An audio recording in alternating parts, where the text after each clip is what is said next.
Dum dum dum dum dum dum dum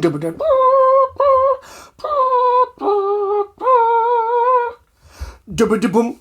Yes, it's WCCW, World Class Championship Wrestling, and welcome to my first rambling review. This is Steve Swift's rambling reviews. Rambling reviews from the UK, across the pond, and it's my first for the marvellous new A+ network. Yes, marvellous. Very nice. So glad to be part of this. And this episode, I've been doing all of the episodes from 1984. I'm not far into the year, so you've not missed much. This is from the 25th of February 1984. Morgan Fairchild, Knots Landing. Yes, leg warmers. Leg warmers were a thing, weren't they, in 84? They were Miami Vice. That was a thing, wasn't it? Crockett and Tubbs. Both Crockett and Tubbs. Yeah, anyway. Was the A-Team a thing in those days? I think it was. Now, what's happened so far is that we have several big feuds and one terrible situation. More of that in a moment. The big feuds here are Gentleman Chris Adams. Gentleman Chris Avams. No, there isn't a wrestler called that, Steve. Not then. I don't think now. And it's Gentleman Chris Adams from the UK. The UK! The good old United Kingdom.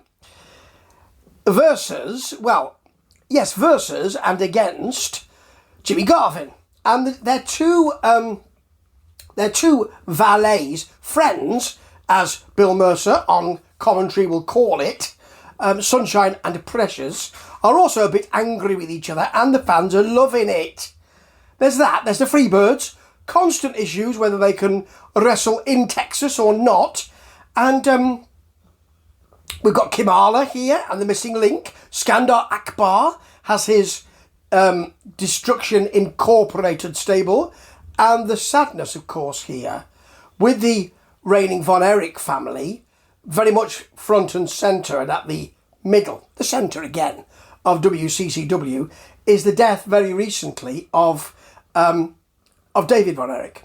And next week there will be a programme which is a full hour long.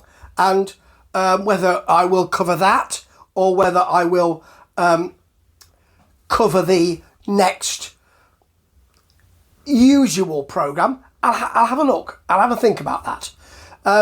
It would be good to do it, actually, I think. So maybe I will. And they are... The WCCW programming is in mourning, really.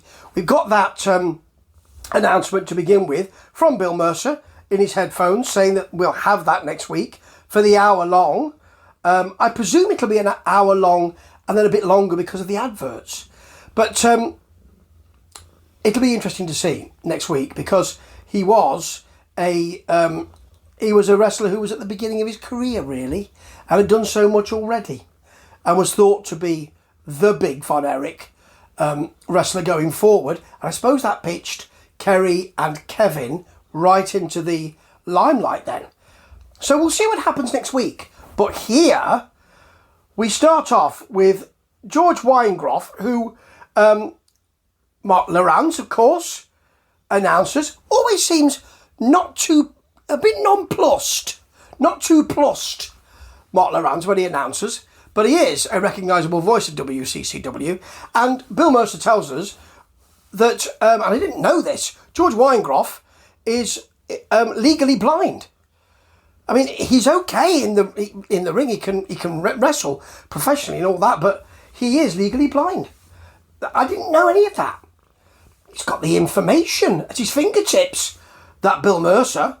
And he's facing Kimala. Not Kamala, not yet. Kimala. Yes, there isn't very much that George Weingroff can do about this. He's with Skandar Akbar, of course, and we're told by Bill Mercer, who has the information at his fingertips, that Kimala, who's from Africa, yeah. Anyway, he is, I mean, you know that early on in his career, he is a frightening presence. I mean, the way he looks at the camera as if he's never seen one before. All of that. He did that very, very well. In the ring, you get some big Kimara elbows, just an elbow to the head. I mean, there's no precursor. I mean, you're not going to get a handshake, are you? Or even a fist bump. But there's no precursor of, while they're locking up. No, just an elbow to the head repeatedly, a choke, a chop down. Weingroff does get a drop kick in, but doesn't put Kimala down. And then there's a choke and a drop. The referee's telling him, it might be Bronco Lubitsch, actually. He's telling him not to do that. Now then, Mr. Kimala, not a good idea. Please drop, George. Please drop him. Then there's a choke and a slam, a throat thrust. I always love that move, you know. Not often done. And a slam. Or is it a splash? No, a slam. 2 slams for the pin. It's all right. It's there to show us that Kimala is something rather special and a big dude and an enormous presence. And that's quite right. That's exactly what happens. Now, next, we've got Tom Renesto, who's booed a little, versus a gentleman from a lineage. It's Kelly Kinitsky. Yet now, it will be George Kinitsky will be his father, and just so we know that, he'll be there later on, not allowing Kelly to get any kind of limelight from this win. I mean, that's not a spoiler alert. You know he's going to win, don't you? So he does try to give us quite a lot of different moves here, which is something his father's told him to do. More of that in a minute. So you get arm drags, an arm bar, an abdominal stretch, then a bear hug, and a backbreaker for the pin. The crowd seem to like it, and he's giving us, there's no offence at all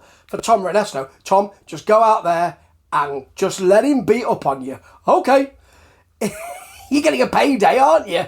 But, you know, he shows us that he's really bloody marvellous. He's got a marvellous array of moves. And he talks to Mr. Mercer. He said he's here for business. In comes his dad, Gene, who tells him that he's extolled the philosophy of do unto others before they do unto you. And he says for every dollar you spend, you get $10 worth in that match. I'm not quite sure. I don't know what the inflation rate was in America at this time. But I'm not sure you got 10. I think you might have got $4.50, maybe 5 at a push. But I'm sure we'll get a lot more dollars for our money soon. Now, this is the match of the night. It's 2 women, an attractive young lady, says Bill Mercer. Remember, this is 1984. It's Leilani Kai, who is not very well liked, versus Penny Mitchell, who is. Now, Leilani Kai would wrestle in the WWF, and Penny Mitchell I don't think would. She's the fan favourite here. There is a Leilani Kai Hurricane Rana, a Penny Mitchell Hurricane Rana, should I say, a leg scissors, which is worked well by Leilani Kai. It's good work, you know. Then we've got a hammerlock, which is worked by Mitchell. A straight jacket. I really like this straight jacket type move, or rather a knee in the small of the back and a pull back with a straight jacket. It's by Leilani Kai. She's holding Penny Mitchell. Penny Marshall is somebody else. She's an actor and a director, Steve. This is Penny Mitchell. She's holding Penny Mitchell's fingers. It's really weird. Now, Kai pulls the hair because she is a real nefarious heel. The ref didn't see it. The crowd are upset. So it didn't happen. If the ref didn't see it, it didn't happen. She then works the arm. There's a slam, a butterfly twisting suplex, which is blooming lovely from Leilani Kai. Then she picks her up over the shoulder, dumps her to the mat, and Mitchell screams. There's a leg drop, and afterwards she keeps the leg around the neck. It's a really good moment, a really good move. But there's a missile drop kick from Penny Mitchell, which you don't often see. In 84, you wouldn't often see that. It's rather good. It's the match of the night. They showed us what they can do. It was hot, and it's better than these 2 co-main events. The first one, which is the missing link. Oh yes, the missing link. Dewey himself versus the Iceman King Parsons.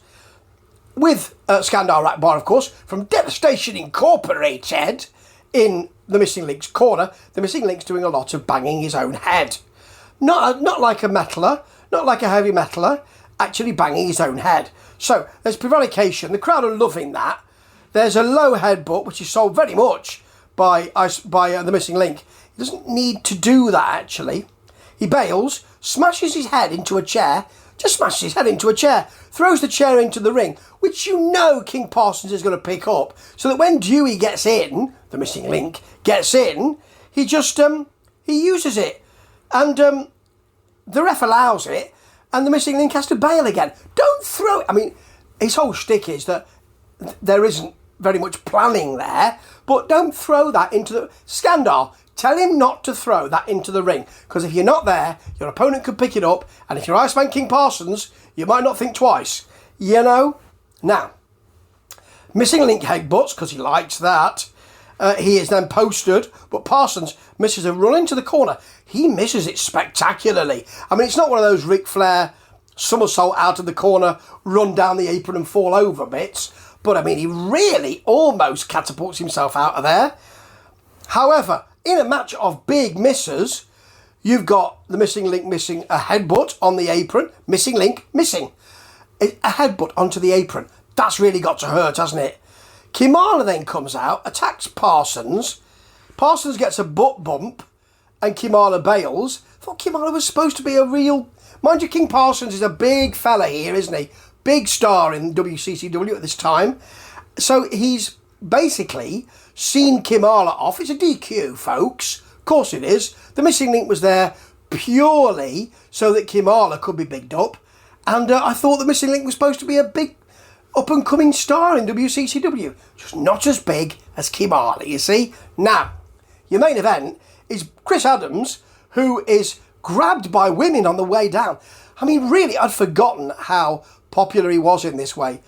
I mean, he really is grabbed by lots of women as he comes to the ring. He's with Sunshine, of course. Mark Lawrence forgets to introduce her, and they have to do it again, because Sunshine's incredibly popular as well. Really popular. And he's fighting Buddy Roberts here, who's, of course, one of the Freebirds. Now, the Freebirds are not a really big feature this week, and this is not a really good match either. It's a bit of a fight. So, you've got Roberts attacking him early, getting some knees and a head scissors, but then you've got Chris Adams fighting back in, Roberts trying to choke him. He then doesn't really beg off, he just kind of turtles up. So he just rolls into a ball in the middle of the ring. I forgot, I mean, in the back of my mind I thought, yes, he used to do that, didn't he? I'd forgotten all about that. Then he hits a drop kick, drops him over the top onto a table, does Roberts. I mean, there's a handy table by the ring, so you might as well drop him on it.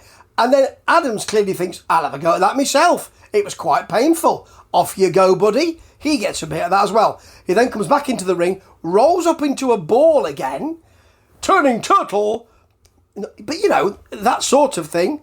Then there's a Roberts knee, and he sits on him a bit like Earthquake, or Gonna Be a Shark Attack. Remember that? Yeah. And that's terrible, wasn't it? So you get an Adams roll up for the 3 count.